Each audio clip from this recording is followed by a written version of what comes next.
Hey fam, welcome back. Tisha here, back with another chapter reading of Stolen Innocence, my story of growing up in a polygamous sect, becoming a teenage bride, and breaking free of Warren Jeffs by Elisa Wall with Lisa Pulitzer. Do me a favor and hit the like button as we jump into our next chapter reading, which is going to be chapter 6, Out of Control. I want to be the humble servant of the prophet. FLDS prayer. A humble servant of the prophet. Nothing is about God. Everything is about the prophet.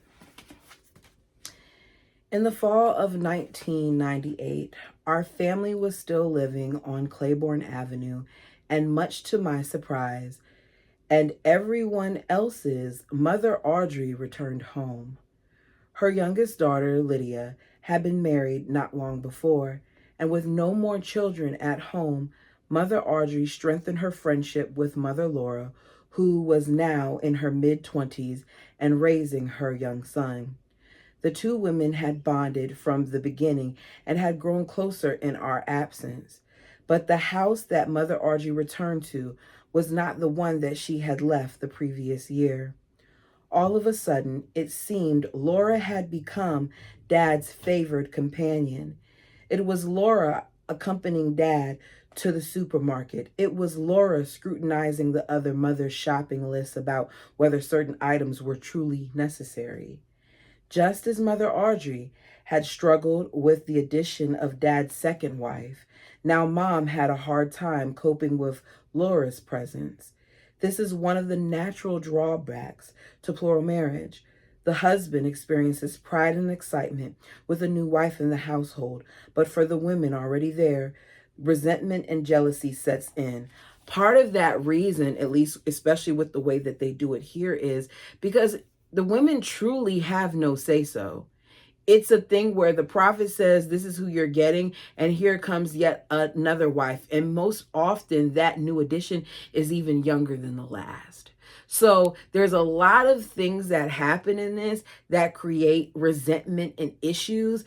Also, you don't even care whether or not the women get along before you add another addition. When every single time someone else is added to the family, it's going to create this thing where energy shift and there's yet another adjustment. Making matters worse for my mother was that the old wounds between her and Audrey had yet to heal. Once again, Mom found herself on the outside with the blame for the family's domestic troubles laid at her feet. No one was completely innocent, but no one was willing to accept responsibility for the problems that continued to plague our home. While my mother got the brunt of it, everyone pointed fingers. To me, the other two mothers were ganging up on my siblings and me. When a problem arose in the house, Dad was quick to side with one of the other mothers, dismissing the children's version and agreeing that punishment was in order.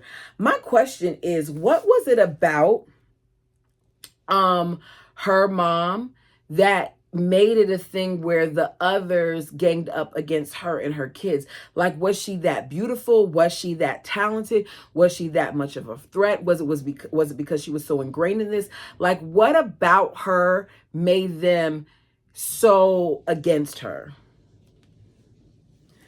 From my perspective, it seemed that to Dad, Audrey, and Laura, Mom's kids could do no right.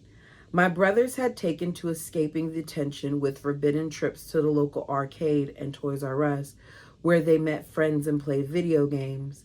Meanwhile, my sister Teresa began standing up to Dad and his other wives and advocating for our mother, just as Craig had, a rebellion that landed her on the dark side of Dad's anger. Terrified of losing the family he loved for a second time, my father only grew more paranoid as Teresa and my brothers stretched their teenage wings and became more openly confrontational. Though they were merely acting like normal teenagers, they were seen as defiant, and Dad suffered great anxiety over how their behavior would affect his priesthood standing. As sad as it was, It was clear to us all that Dad was coming apart as he fought to rein in his wives and children according to the priesthood design. Thinking back on his battle to control our family, I have wondered if Dad's own difficult childhood had left him emotionally unequipped to handle his 24 kids and 3 wives. When he was just a small boy, his mother had abandoned his family. The way Grandpa Wall told it, she just didn't want to be married anymore. Unable to care for his 2 young children and continue to earn a living, Grandpa Wall had no choice but to send Dad and his sister to live with relatives. In time, a different arrangement needed to be made, and Dad ended up on a working farm for orphans in Utah. Because Grandpa Wall was away working in the coal mines, it took a while for him to realize that the farmer was abusing the children, including my father. When Grandpa finally learned what was going on, he promptly moved Dad back with him. Over the years, they moved around a lot and ended up in Utah, where Grandpa eventually remarried. But problems in the home forced Dad to move out when he was 16. Still, he completed his high school education. After graduation, Dad joined the National Guard and received training in combat engineering. He served as a reservist for 8 years. Later, his discipline and desire for education helped him earn advanced degrees. Dad desired order and wanted his boys to be good priesthood men. However, as my brothers grew into teenagers, it became impossible to form them into proper FLDS mold. Faithful boys were expected to serve their fathers in a humble manner, greeting them by saying things like, "I am here to do your will. What do you want me to do? I want to be the humble servant of the prophet," and to constantly express their undying love and loyalty to the prophet and his priesthood. But my brothers listened to a deep inner voice telling them that this type of behavior just wasn't right. As hard as Dad tried, though, through example and scripture, his son struggled to live the principles of our strict faith. The fact that Teresa, not just my brothers, was now openly dissenting only added to the friction. While I'm sure it broke her heart to be at odds with Dad, the situation became so unbearable that she began to sneak out of the house to escape conflict, if only for a few hours. I'd always looked up to Teresa and admired her strong and stubborn personality. She wasn't afraid to display those attributes and do what she felt was right. To exhibit this type of attitude and behavior was bold, as it was not acceptable for FLDS women to have a voice or say anything in their own destiny. Despite these social pressures, she never hesitated to speak her mind, much to my father's great dismay. It was with great sadness that my mother looked on, helpless to fix the situation. Teresa's rebellion invited pressure to marry. Now I see that it was a common practice that a girl who had problems with obedience should be married and made pregnant as soon as possible to help pull her from her wicked ways and push her to conform to the FLDS ideal of womanhood. Notice that she approaches this a little bit more differently. Rebecca seems more direct in her writing because if I remember correctly, Rebecca described this as bedding them. She even said that it was said, right? Or was it breeding them? I can't remember which way she said it, but same thing, like get this woman pregnant, breed them. I think it was breed them. Y'all correct me down below. Isn't it? Is it breed them? Our mother and some of our older sisters began urging Teresa to turn herself into the prophet for marriage. But true to herself, Teresa refused. In response, my parents coaxed her into meeting with Uncle Rulon and Warren. During the meeting, my sister sat stubbornly silent, refusing to answer Uncle Rulon's question. She warned my parents that if they forced her to see the prophet, she wouldn't speak a word. Offended by her behavior, Warren later ordered her off church-owned land, allowing her only to go to the community in Bountiful, Canada, to work, repent, and learn about her proper role in society. Not long after Teresa was sent to Bountiful, my twin brothers, Justin and Jacob, joined her there. They had continued to question elements of our religion, and in order to prevent the situation with the twins from getting out of control, they too were sent to Canada for reform. As with Teresa, my parents hoped that time away would solidify their beliefs and bring them home more faithful. The three of them went to work at a church-owned post and pole manufacturing mill in remote Alberta, almost 7 hours north of Bountiful. Once there, they were all put to hard manual labor alongside other boys and occasionally a girl or two who had been sent there to reform. Work them so they can't find time to get in trouble, was the saying. Their primary task was to turn trees into poles. This was rigorous for all three of them, but especially hard on Teresa in her long prairie-style dresses. Frequently, they worked the night shift, even in sub-zero temperatures, and there was little safety equipment. They received no pay, only room and board. There was little attempt to hide the purpose of subjecting Teresa to this regimen. The point was to break her spirit by working her into submission. Marriage was dangled in front of her as the only reprieve from work. It was a battle of wills, and they were determined to undermine hers. I don't understand how this still goes on. I just don't. After many months, Teresa finally gave in, and it was announced that she would marry Roy Blackmore, the 18-year-old son of my sister Sabrina's husband and one of his other wives. While it was an unwanted marriage for her, at least her husband would be her age, not to mention the fact that at the time, Teresa wholeheartedly believed Uncle Warren's prophecies that the end of the world was imminent. Convinced that she was not worthy of eternal salvation, she believed she would only have 2 years in the marriage before the destruction of the world landed her among the wicked in hell for all eternity. What does that say about this young lady? That even though she believed in this stuff as far as that she would be damned, she still tried her hardest to avoid being married. She still knowingly went against the things that they wanted her to do. That just goes to show you how badly she was trying to have her independence. And even though she was scared of the result of that, that something in her was telling her that this wasn't right. It had taken the bitter cold of Canada, manual labor, and intense pressure, but finally Teresa had been broken. She was 17 years old when she got married and the most beautiful bride I'd ever seen. She had golden blonde hair and fiery blue eyes. She was stunning on the surface, but beneath that veneer, I knew she hated that they defeated her. I was only 12 when Teresa was sealed in marriage and became a permanent member of the Canadian FLDS community. Being the pesky little sister, I had never been able to have a close relationship with her. I secretly idolized Teresa and wanted to be just like her. Watching her spar with the members of my family, I learned that it was important to stand up for yourself if something was wrong.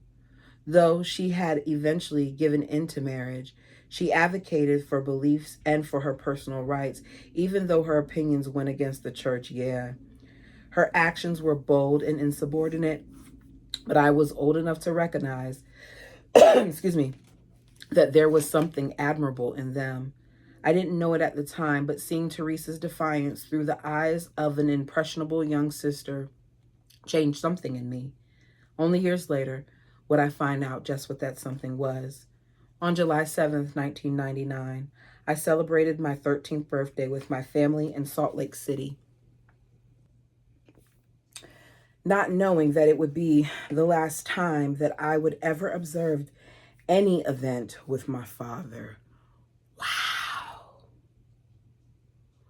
Wow, I didn't even think about that. I was now the oldest girl in the house, and I took on many of the domestic tasks previously performed by Teresa. With no school to attend, I began to do a lot of the cooking and cleaning, often busying myself with chores and the care of my mother's 2 younger daughters, Sherry and Allie. Okay, well, those names are the same. Many times, I lovingly tended to Mother Laura's little boy, but I had to be careful about the way I treated him.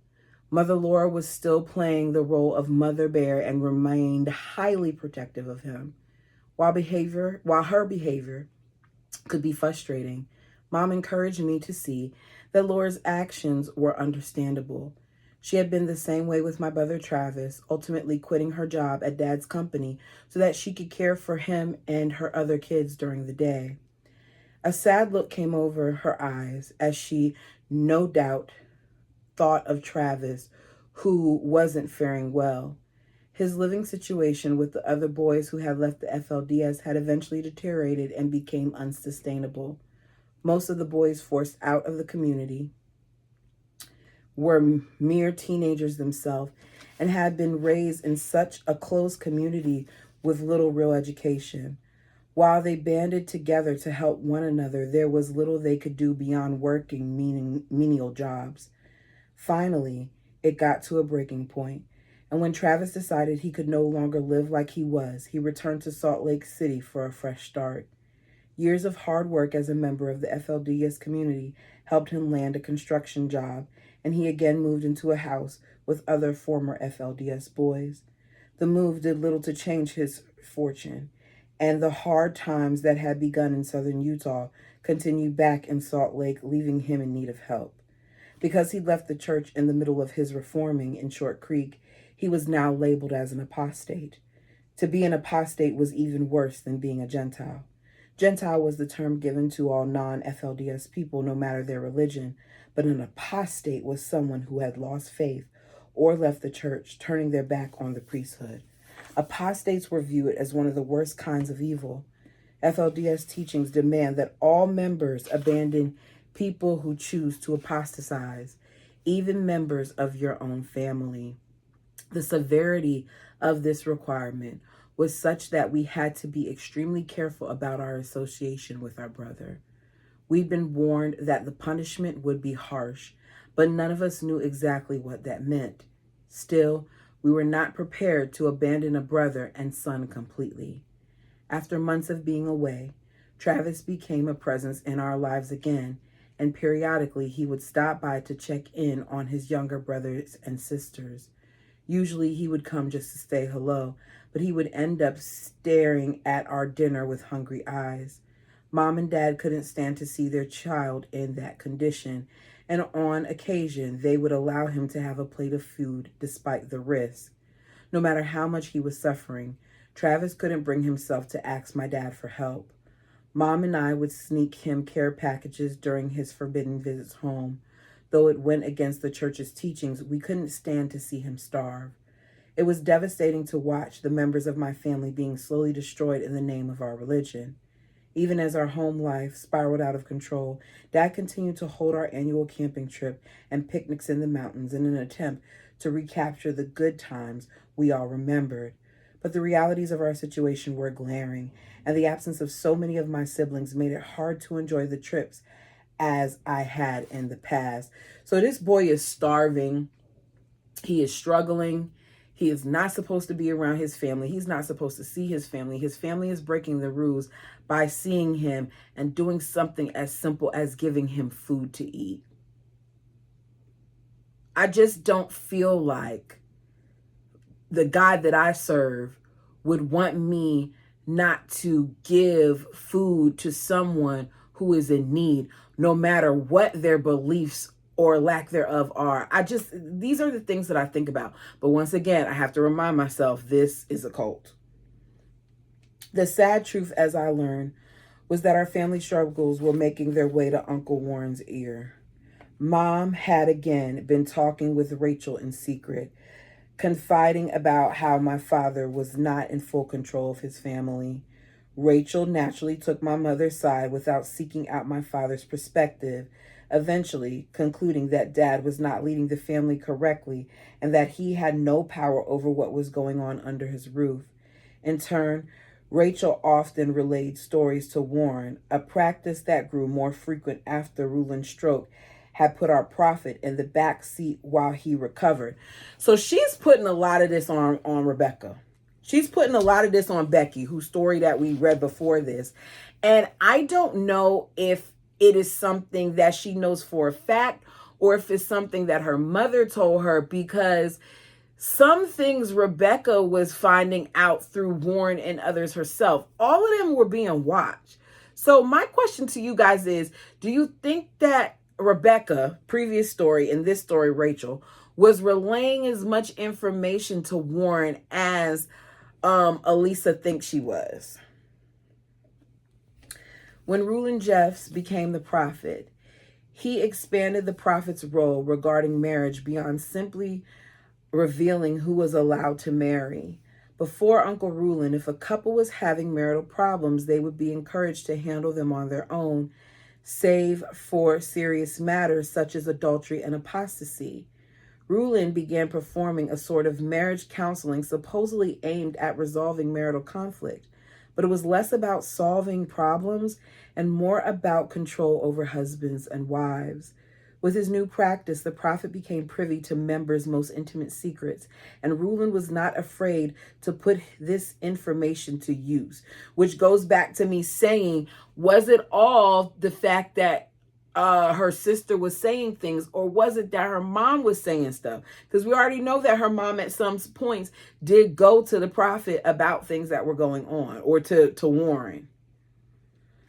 Under the guise of counseling, the prophet, and later Warren, began making life-altering decisions such as controlling the sexual relations of spouses and at times going as far as to divide families by banishing men and remarrying their wives.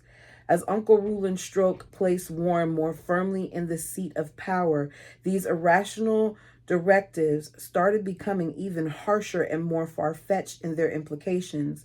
Now FLDS men had to worry about many missteps in their household, even those that didn't impact their marriage. Warren effectively began to encourage some women to spy on their husbands in the name of the Lord, wanting them to come forward with any infraction, no matter how small. He probed everything from the possessions of worldly music to more serious infractions, such as religious doubt or disloyalty. No violation was too small, as far as Uncle Warren was concerned, and this was bad news for our family. It was no secret in our house that Warren had long had it in for many of the walls. Now with our problems, it was only a matter of time before he used this information to serve his purpose. When Justin and Jacob returned from Canada, they had a hard time adjusting to the family life. It had been rough for them in the closed FLDS community, a far cry from our routine in Salt Lake. There were few outside forces to entice them, no big stores or shopping malls or video arcades packed with children. If they had made any progress in their faith while in Canada, it evaporated shortly after their return. I don't understand how a whole bunch of manual labor is supposed to make them feel differently about anything. If anything, it probably created more resentment. The fact that Travis was again around only made the twins more restless. Travis had developed an interest in techno music and went to parties known as raves. The music had a strong beat and vocals like nothing he had ever heard before, and he would tell the twins about it whenever he came by our house. Even to me, just a child, I could see his effect on them was apparent, as both the twins wanted to do what their older brother was doing. At the time, I didn't have a full grasp on the situation, but I did understand that Travis wanted to share his new world with my brothers. Then, in July 1999, came the day that changed our family forever. Travis had excited Justin and Jacob about the raves to the point where they badly wanted to go to one. Since Travis wasn't living with us, he was planning to go separately, and the twins had no ride.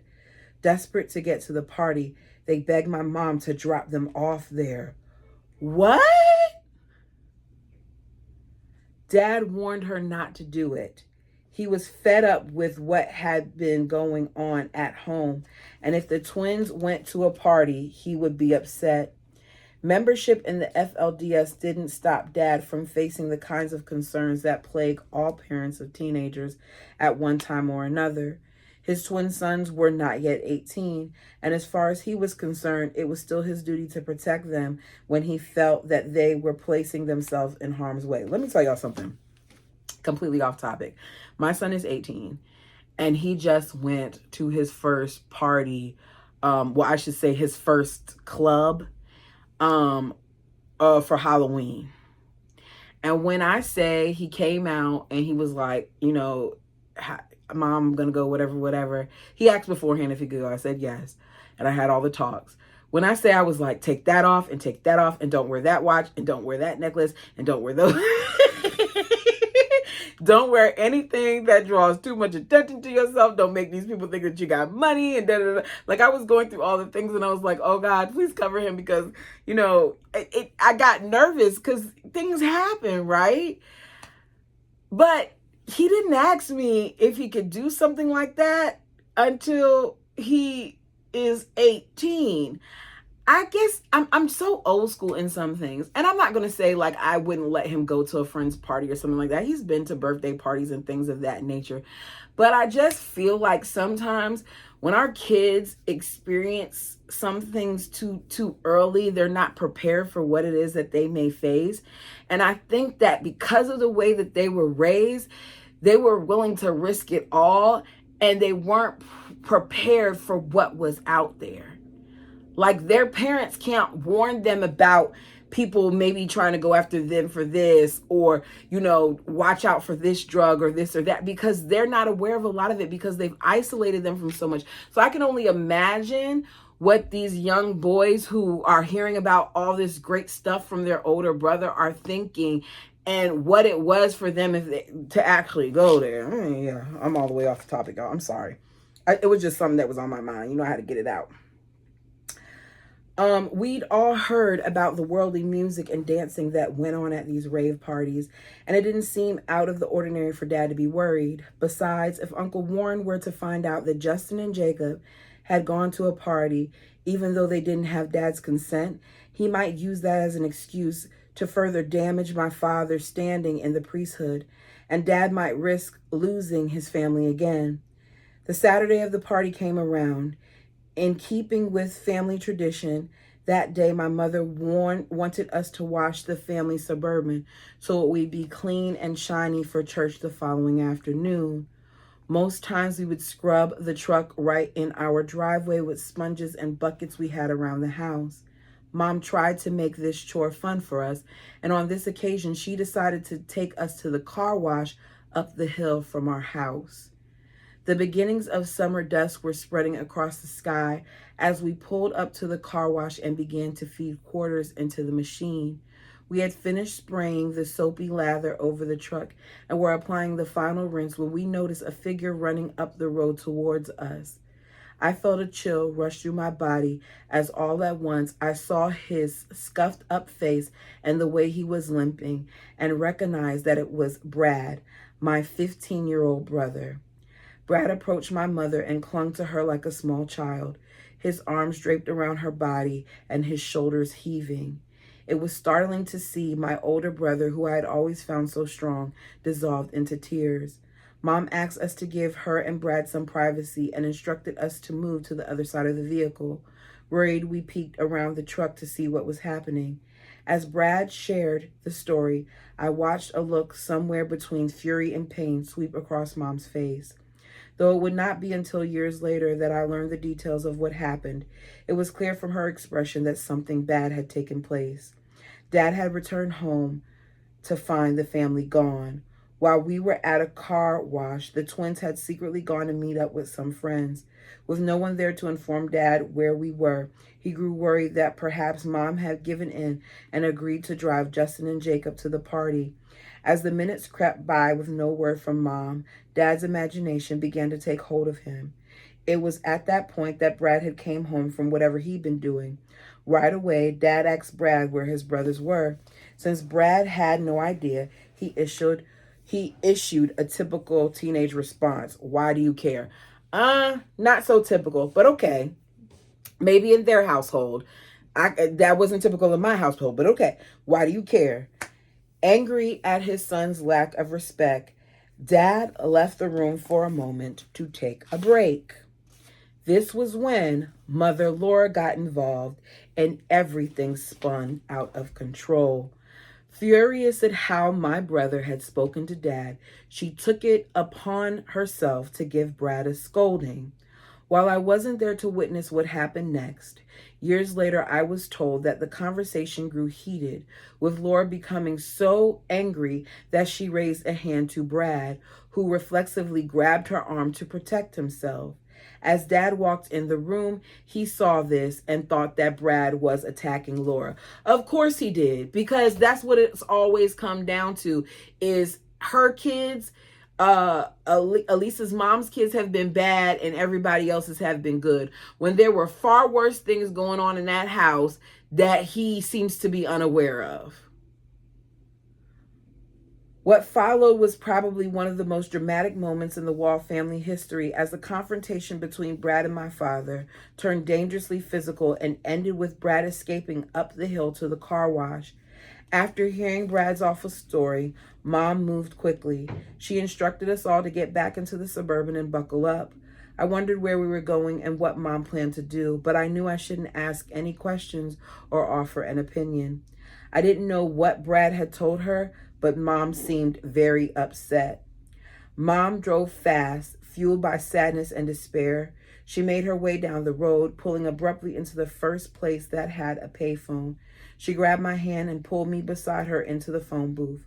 Crammed next to her in the glass encasement, I knew right away that she was on the phone with Uncle Warren. She had reached her breaking point and didn't want to hear Dad's explanation before calling. See, here's the thing. Did her mom get into a better situation? Because here she was with this man that she had all these children with, who unfortunately at times, based on what we've read and based on what we're hearing in this book, was abusive towards his kids, and had other wives that were abusive towards them as well, and had children that were abusive towards other children in their household. With that being said, do y'all think that it was a good idea for her to get out of there? Because in my opinion, based on what we know, I don't think that either situation was ideal. But let's keep reading. She gave Uncle Warren the details of the day's events and waited intently as he told her what to do. I didn't understand what Mom was trying to do, but I realized now that she was just trying to do the best for her kids. There were so many painful events that had happened even before I was born, and it placed Mom in the position where she felt she had nowhere else to go for help and turned to the only thing she had faith in. There was little we kids could do except watch helplessly at the events unfolded. I stood there with my head pressed against my mother, listening as Uncle Warren's voice floated out of the receiver and into the air that seemed to be closing in on us. Without hesitation, Warren rattled off a list of instructions, including that we were not to go home. I had already been removed from my home once, and I couldn't bear to go through it again. Why is it that the kids always got to go, and the mama? Why couldn't the mama who did what was it Laura, the lady who did what she did, and the daddy go? Why is it that everybody else had to go? Because in essence, she gets punished either way because of what happened to her kid. When she got off the phone, my brothers and I sat in the truck begging her to let us go home, trying to convince her that everything would be okay. We were afraid of what would happen to us next and how long we would have to be gone this time. The knot that had taken root in my stomach began to grow large and painful. I was filled with dread from the realization that nothing would ever be the same. That summer, we were removed from my father's home for the second and final time. Warren and the prophet never spoke to Dad, giving him the chance to explain or try to find a less severe resolution. While we did return home one last night to sleep, the following morning we piled into the Suburban, and Mom took us to the home of a church elder who was directed to arrange our transportation out of town. This time, Dad would not only lose Mom, but also soon Mother Laura. Oh, I forgot. For my dad, this was the most painful blow imaginable. He was told that he not only lost his priesthood and family, but also his place in the celestial kingdom. To an FLDS member, that was losing everything. As with our first departure, his heart was broken, but now it was clear it would never mend. And that's the end of today's reading. It is wild to me when I think about it, and it's a reminder from the other book, how easily they just up and destroyed families. How because of this instance, rather than coming in and offering counsel and trying to help the situation, your response is to break these families apart, right? Not saying that you hurting a child by being physically aggressive with them and putting your hands on them is right. How is it, though, that you don't hesitate to move them for that, but you allow them to be assaulted in other ways by men who they desire not to lay with, and they have to endure to the end and serve their husbands and all those other things? That's not a problem. But this other thing, separate them. Make them go separate ways. They pick and choose what the punishment is for the crime, and often their decisions and their punishment destroys families. But that's all I got for this reading. Let me know your thoughts down below. Like the video as it helps the channel, and hype me up if you can too. Maybe I'll get into some type of algorithm for the books. Anyways, I appreciate you all so much. We are on the road to 4,000, and I hope to get there sooner than later. Until next time, peace.